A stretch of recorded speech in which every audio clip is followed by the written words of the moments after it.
CPAC is excluding gay Republicans once again, but they are welcoming white nationalists. Last week, we talked about how CPAC, the Conservative Political Action Committee, is going to be giving heinous Duck Dynasty bigot Phil Robertson an award. They are rewarding him for his heinous bigotry.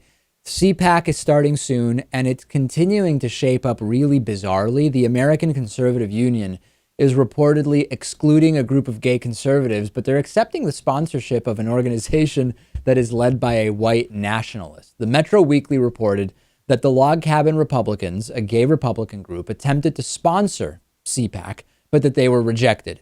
The ACU is disputing the story, but every year it's the same thing. So there's no reason to think that this is a lie this particular year. At the same time, the ACU is allowing white nationalists to present at CPAC and to sponsor. Back in 2012, the John Birch Society hosted a panel on, quote, the failure of multiculturalism, and it featured John Derbyshire, Peter Brimlow, and Robert Vandervoort, who are three of the most unabashed racist voices on the right. And this year, it seems that Pro-English is once again going to be sponsoring CPAC. The group is not listed on the event website, but they are listed on a sponsor list on the mobile app for CPAC. And they are founded by nativist John Tanton. They want English established as the official language of the U.S. That's all fine, well, and good. But they do have a significant background, including Vandervoort, who was the organizer of a white nationalist group called Chicagoland Friends of American Renaissance.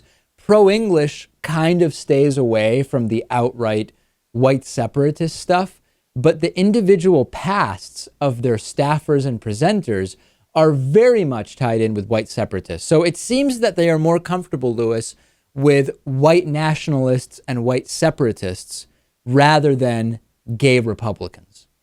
Although, of course, they won't come out and say it. No. This is CPAC every year. I mean, the bigoted undertones are very prominent.